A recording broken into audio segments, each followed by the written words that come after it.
반갑습니다. 지병근 세무사입니다. 저희가 1세대 1주택 비과세 보유기간 기산일과 관련해서 살펴보고 있는데 오늘은 그 세 번째 시간입니다. 유형 C에 대해서 한번 살펴보도록 하겠습니다. 가로 전단 규정인데 이 가로 전단 규정은 보유주택 처분으로 인한 일시적 2주택자와 관련된 내용입니다. 먼저 관련 내용 한번 살펴보도록 할까요? 다만 2주택 이상, 여기부터 이제 가로가 시작되거든요. 이 가로의 전단 부분과 관련된 내용입니다. 2주택 이상자 중에서 155조, 155조의 2, 156조의 2, 그 다음에 156조의 3에 따라서 일시적 2주택에 해당하는 경우에는 해당 2주택, 그러니까 종전주택이라든지 신규주택 모두 언제부터 보유기간을 기산한다는 거죠? 취득일부터 보유기간을 기산한다라는 겁니다. 2주택 이상임에도 불구하고 1주택으로 보는 특례 규정이 적용되기 때문에 신규주택뿐만 아니라 종전주택에 대한 취득일을 종전규정, 즉 해당 주택에 대한 취득일을 갖고 적용을 한다는 겁니다. 하지만 이 괄호 전단의 규정에 대해서 최근에 기획재정부에 변경된 유권 해석이 있었습니다. 그래서 그 내용까지 한번 살펴보도록 하겠습니다. 기본적인 내용은 이거였거든요. 2021년 1월 1일 현재 만약 A, B, C주택을 갖고 있다고 가정을 해보겠습니다. 그러면 당연히 2021년 1월 1일 현재 2주택 이상자에 해당하기 때문에 당연히 남은 1주택에 대한 보유기간은 직전주택 양도일부터 기산하도록 되어 있습니다. 근데 세 채를 갖고 있다가 하나를 양도를 합니다. 그럼 얘는 당연히 과세가 되겠죠. 만약 이 B주택이 조정대상적이 있다고 하면은 3주택 중과 대상자에도 해당될 겁니다. 어찌됐든 B주택은 과세가 됐고 그럼 남은 주택이 이 A주택하고 C주택이었네요. 근데 이 A주택과 C주택이 있는 상황에서 A주택을 먼저 양도를 하면은 일시적 2주택이 될 수 있습니다. A주택과 C주택 사이에. 그러면은 우리가 괄호 전단에 의해서 보유주택 중 일부 주택을 처분하고 남은 주택이 일시적 2주택이 된 경우에는 그때 보유기간 기산은 해당 주택의 취득일부터 본다라고 해석됐기 때문에 당연히 국세청도 그동안 요 케이스 같은 경우에 남은 1주택에 대한 종전주택이죠. 종전주택에 대한 보유기간 기산은 해당 주택 취득일부터 본다라고 유권 해석을 내렸습니다. 이렇게 유권 해석을 내리고 법을 해석하다 보니까 어떤 또 문제점이 발생하냐면 이런 문제점이 또 발생하거든요. 한번 볼까요? 내가 두 채만 갖고 있다고 가정을 해볼게요. 하나는 서울주택이고 하나는 인천주택입니다. 그 중에서 신규 취득한 인천주택을 먼저 양도를 합니다. 당연히 종전주택을 양도를 하면 일시적 2주택이 해당돼 가지고 비과세까지 적용될 수 있지만 먼저 취득한 신규주택을 양도했기 때문에 얘는 과세가 됩니다. 그리고 나서 서울주택 남은 1주택을 양도할 경우에는 2021년 1월 1일 현재 2주택 이상자에 해당돼 가지고 이 서울주택에 대한 비과세 판정 시 보유기간은 이 직전주택 양도일로부터 이제 기산을 합니다. 따라서 2021년 10월 달에 신규주택을 양도하고 두 달 있다가 종전주택을 양도했었을 때 이 서울주택은 비과세가 적용이 안 된다는 논리가 발생합니다. 그러니까 머리를 조금 써봤습니다. 그러면 신규주택을 먼저 양도하지 말고 얘 양도하기 전에 새로운 주택을 사자. 그럼 어떻게 되죠? 그러면 A 서울주택, 인천주택, 원주 주택을 취득한 상태에서 인천주택을 먼저 양도하면 과세가 되고 나머지 서울주택과 원주택이 일시적 2주택에 해당되기 때문에 처음에 저희가 봤던 국세청 유권 해석과 같이 이 A주택에 대한 보유기간은 해당 주택 취득일부터 기산할 수 있지 않습니까? 라는 논리가 생깁니다. 그래서 이거를 절세의 한 방법으로 해가지고 조선일보에서 이제 보도가 나왔습니다. 그 보도가 요 내용이었죠. 양도소득세 줄이려고 집 한 채 더 산다. 규제가 만든 황당절세법. 근데 세법 해석상으로는 문제가 있을까요? 없을까요? 전혀 없어요. 왜? 법 해석상으로는 여러 채 있다가 한 채를 매도를 하고 과세가 됐겠죠. 남은 주택이 일시적 2주택이라면은 그때는 보유기간을 해당 주택의 취득일로부터 간다고 해석됐기 때문에 전혀 문제가 없었습니다. 국세청 유권 해석도 그런 의미에서 나왔고 하지만 이렇게 조선일보에서 보도자료가 난 이후에 다음날 바로 반박자료, 기획재정부의 반박자료가 발생을 합니다. 뭐라고 돼 있냐면 2021년 1월 1일 현재 다주택자인 경우에는 서울주택의 보유, 그 다음에 거주기간 기산점은 직전주택 양도 일부터 기산을 한다. 따라서 인천주택을 매도한 날, 이날로부터 2년간 보유 또는 거주해야 이 서울주택이 비과세 요건을 충족하므로 원주주택을 추가 매입하더라도 양도소득세 관련된 혜택은 없다. 그럼 뭐예요? 기획재정부의 입장은 신규주택을 취득해가지고 남은 주택이 과세를 먼저 이제 받고 남은 2주택이 일시적 2주택이 된다 할지라도 이 종전주택에 대한 비과세는 해당 주택의 취득일부터 가는 게 아니고 직전주택 양도일부터 간다 라고 이렇게 반박자를 냈습니다.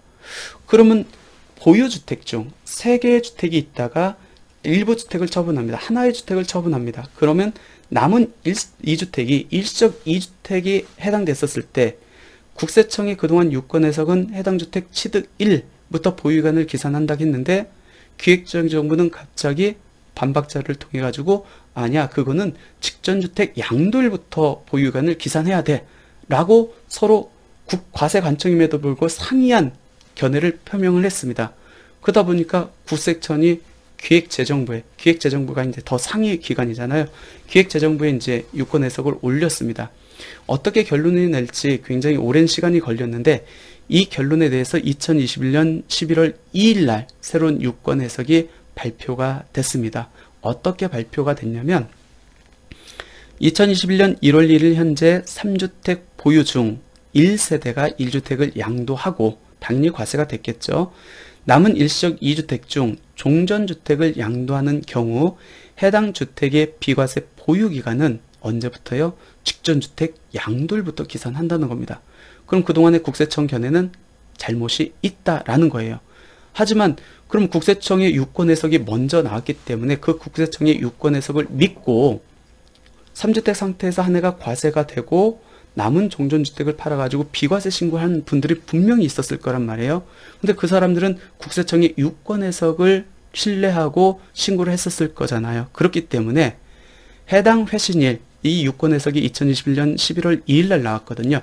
이때 이후에 양도한 분부터 적용하겠다. 그럼 그 이전에 종전주택을 양도한 경우에는 해당 주택의 취득일부터 보유기간을 기산하겠다라는 겁니다. 결론적으로 세 채 이상을 가지고 있다가 일부 주택을 양도를 하고 과세가 된 상태에서 남은 일시적 2주택이 일시적 2주택에 해당됐습니다. 그래서 종전주택을 양도할 경우에는 그 종전주택을 언제 양도했는지에 따라서 보유기간 기산일이 달라진다는 겁니다. 2021년 11월 1일 이전에 종전주택을 양도했을 때는 해당 주택 취득일부터 보유기간을 기산을 하고 2021년 11월 2일 이후에 종전주택을 양도했었을 때는 직전주택 양도일부터 보유기간을 기산한다는 내용입니다. 그리고 2021년 1월 1일 이후에 신규 주택을 취득해서 일부 주택을 양도하고 남은 주택이 일시적 2주택인 경우에는 무조건 직전주택 양도일부터 보유기간을 기산한다라고 유권 해석을 발표를 했습니다. 그러니까 2021년 1월 1일 현재 3주택자로 넘어왔습니다. 그 상태에서 한 채를 팔았다. 남은 주택이 일시적 2주택이 됐다. 이 종전주택을 언제 팔았는지에 따라서 보유기간이 달라지는 반면에 내가 두 채를 갖고 있다가 2021년 1월 1일 현재 새롭게 신규 주택을 취득을 했습니다. 아까 원주주택처럼 그렇게 된 경우에는 일부 주택을 팔고 남은 주택이 일시적 2주택이라 할지라도 무조건 직전주택 양도일부터 보유기간을 기산하겠다는 게 이제 최종 기획재정부의 유권 해석입니다. 한번 사례를 들어볼까요?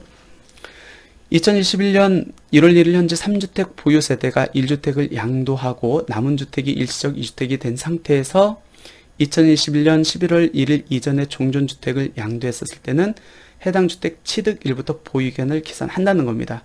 지금 그림과 같이 2021년 1월 1일 현재 세 채 갖고 있다가 한 채를 양도를 합니다. 남은 주택이 일시적 2주택인데 그 종전주택을 유권 해석이 발표되기 전에 양도했다라고 하면 해당 주택 취득일로부터 보유기간을 기산하고 만약 종전주택을 유권 해석이 발표된 2021년 11월 2일 이후에 양도했다. 그때는 직전주택 양도일부터 보유기간을 기산한다. 그러니까 종전주택을 언제 양도했는지에 따라서 내가 직전주택 양도일부터 보유기간을 계산하는지 해당 주택 취득일부터 보유기간을 계산하는지 여부가 달라질 수 있기 때문에 주의하셔야 될 것 같습니다. 근데 이렇게 유권 해석이 나오니까 또 이제 의문이 듭니다. 보통 정부의 부동산 대책이 발표될 때 아니면 조정 대상 지역이 새롭게 지정될 때 어떤 특례가 있죠? 계약일 특례가 적용됩니다. 무슨 얘기냐면 부동산 대책 이전에 매매 계약을 체결한 경우 또는 조정 대상 지역 지정되기 전에 매매 계약을 체결한 경우에는 부동산 대책이 발표될 줄 모르고 또 조정 대상 지역이 지정될 줄 모르고 이미 계약한 사람들이기 때문에 잔금이 비록 대책 발표일 또는 조정 대상 지정일 이후에 발표된다, 매매 계약을 잔금을 지급한다 할지라도 최소한 선의의 피해자가 될 수 있기 때문에 이 사람들을 구제해주는 예외 규정이 존재했습니다. 근데 이거는 유권 해석에서 2021년 11월 1일 이전에 그때 매매 계약한 경우 어떻게 해주겠다라는 어떤 특례, 예외 규정이 발표가 되지 않았습니다. 그래서 2021년 11월 1일 이전에 계약하고 그 이후에 종전주택을 양도하는 경우에는 직전주택 양도일부터 보유기간을 기산해야 되는지 아니면 해당 주택 양도일부터 보유기간을 기산해야 되는지에 대한 쟁점이 남아 있습니다. 기획재정부의 유권 해석이기 때문에 보통 법이나 시행령이 개정되면은 부칙에서 그에 대한 예외 규정을 적용하는데 이거는 유권 해석이기 때문에 부칙이 존재하지 않죠. 그리고 유권 해석에서 2021년 1월 1일 이전에 계약금을 지급받은 경우에 대한 특례 규정이 존재하지 않기 때문에 그냥 직전주택 양도일부터 기산해야 된다는 게 다수 설입니다. 하지만 쟁점은 충분히 될 수 있어요. 먼저 갑설부터 한번 볼까요?